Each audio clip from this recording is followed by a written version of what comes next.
Auzubillahi minash-shaytanir-rajim. Bismillahir-rahmanir-rahim. Alhamdulillah, salatu wassalamu ala rasulillah. Rabbi zidna ilma.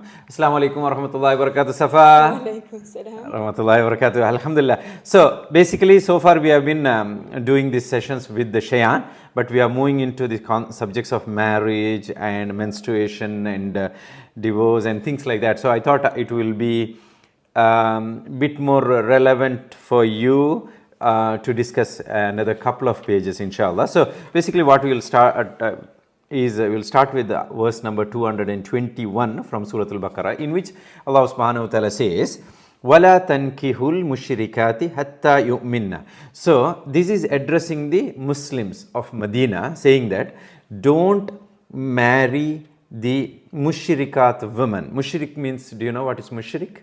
The one who worships idols. It's opposite of Muslim, one who submit entirely to Allah subhanahu wa ta'ala. Shirk, mushrikat means, it comes from the root letter sharaka, means associating partners to Allah subhanahu wa ta'ala. Allah says, look guys, don't marry a idol worshipping woman atta yu'minna, until she believes. Once she believes, you can marry, no problem. You don't have to then look for, oh, she's from a Jewish family, so she's from a Hindu family and all that. We look for a family status and all that. You can't do that. If she believes, you can marry her. Then Allah subhanahu wa ta'ala says, a slave woman who is a Muslim is better to marry for you, O men, than a lady who worships idols, even though they are worshipping idol worshipping woman. Ajabatkum. Ajab means she pleases you. Say for example, she may be very attractive, beautiful looking, and you feel very much attraction into that woman, and you feel like marrying her. But Allah says, look guys, there is a fundamental flaw here. She is not believing in me. So even though she pleases you, I am telling you, it's better for you to marry a slave woman. At that time, slavery was there. Now we don't have slavery. So slave people were considered as inferior. Allah is elevating them, saying that slave woman, the fact that she is worshipping me and Muslim, it is better for you to marry that woman than this one. So Allah is making it very clear about that. And then Allah subhanahu wa ta'ala says, وَلَا تُنْكِهُ الْمُشْرِكِينَ.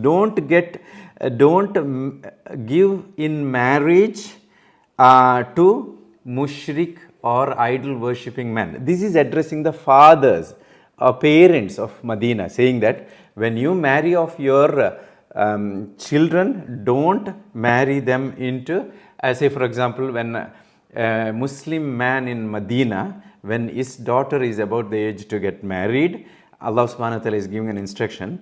You will have two choices. There will be a very attractive, good looking, very rich man, but he is a mushrik, who is worshipping idols. But Allah says, a slave man who is a Muslim will be better for your daughter than this mushrik man, until then Allah subhanahu wa ta'ala says, Ulaika yadu'una ila nar. They are inviting you to nar. Nar means what? Fire, hellfire. Allah subhanahu wa ta'ala making very clear. See, for example, if you end up marrying a mushrik person, a person who doesn't believe in Allah and worshipping idols and all that, it's all about you're surrounding yourself in a situation where people are worshipping idols and all that, and it is a possibility that you will be slowly drawn into that belief system, or you will lose your belief in Allah and all that. That's possible. So Allah says, they are inviting you to fire, while Allah subhanahu wa ta'ala, Wallahu yad'u ila al-jannah, while Allah is inviting you to Jannah. Jannah means what? Paradise. Wal maghfirah. What is maghfirah? Forgiveness. Allah is inviting you to Jannah and forgiveness with his wish, with his leave, or with Allah's permission. Allah forgives whoever He wishes. That's what He meant by it. Allah yad'u ila al-jannati wal maghfirati bi idhnihi.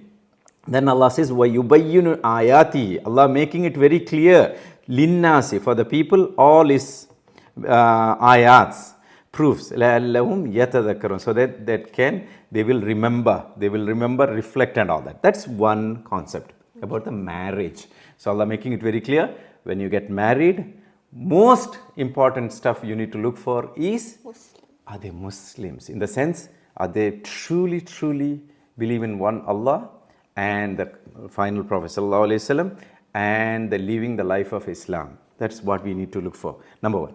Next, Allah says, O Rasulallah, wa yas'alunaka anil ma'il. They are asking you about the menstruation. So, Allah subhanahu wa ta'ala, because at that time, Rasulullah sallallahu alaihi wasallam was living with them, and this Rasul was getting wahi from Allah subhanahu wa ta'ala through Angel Jibreel alayhi salam. So they had an easy access. So whenever they had these issues, they used to come to Rasulullah sallallahu alaihi wasallam asking about, Ya Rasulullah, tell us about the menstruation. Then Allah says, tell them huwa adha. It's a pain and discomfort. You know now, because during the time of menstruation, you feel pain and discomfort and all that. Allah subhanahu wa ta'ala says, yes, it is a pain and discomfort. So, فَتَزِلُ nisa, then you stay away from your women. So, basically Allah subhanahu wa ta'ala is saying, O men, during the time of their menstruation, don't have sexual relationship with them. فِي الْمَيِّلِ وَلَا تَقْرَبُوهُنَّ حَتَّى يَطْهُرْنَ.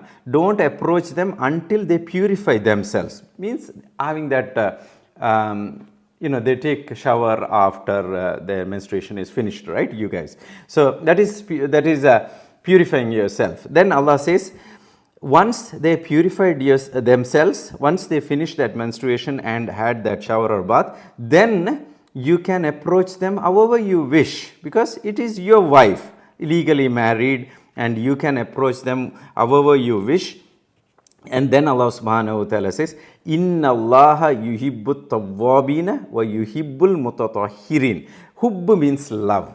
Allah says, indeed Allah loves those people who constantly seek Allah's forgiveness. Tawwabin means forgiveness. And Allah loves who purify themselves. So purity is a very important part in Islam. That's why we are instructed to purify ourselves 5 times a day. You know, the wudu. That is, purity is half of Islam, they say. So it's said. So Allah subhanahu wa ta'ala says, I love the people who keep themselves clean. Okay? And after menstruation, you know that it's a shower or a bath you take, you clean yourself, and you make sure that all part of your body is clean and pure and all that. So it is a thing. Once that is done, then Allah says to the men, then you can have relationship with your wife. That is about menstruation. Now, then Allah says, Nisa'ukum arthun lakum. Your women are tilth for you. This particular segment of the verse is kind of frowned upon and criticized or ridiculed or mocked by those people who don't like Islam, to be honest. They just pick and choose. In which Allah subhanahu wa ta'ala says, your woman is your tilth, means you can have relationship with your own wife whom you legally married. You can have your intimacy in whatever shape or form, about whatever, the romance and closeness and intimacy and all that, you can do it yourself because it's your wife. Then Allah subhanahu wa ta'ala says, Fautu arthukum anna shi'tum. However you wish, you can approach your women, have relationship with them, have their intimacy with them.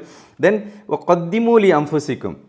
So when you have a relationship with your wife, then what happens is she becomes pregnant and you get children. And Allah subhanahu wa ta'ala said, have children. وَقَدِّمُوا لِأَنفُسِكُمْ. Then Allah says, وَاتَّقُوا اللَّهِ. Be conscious of Allah. Because marriage is such a noble, honorable relationship between a man and a woman, and it has to be looked as a very sanctified situation, because an extramarital relationship, attraction to the other woman or other man, these are all the things, temptations and all that, it's there in human nature. Allah says, control yourself. Wattaqullah wa'lamu. You better know annakum mulaquhu.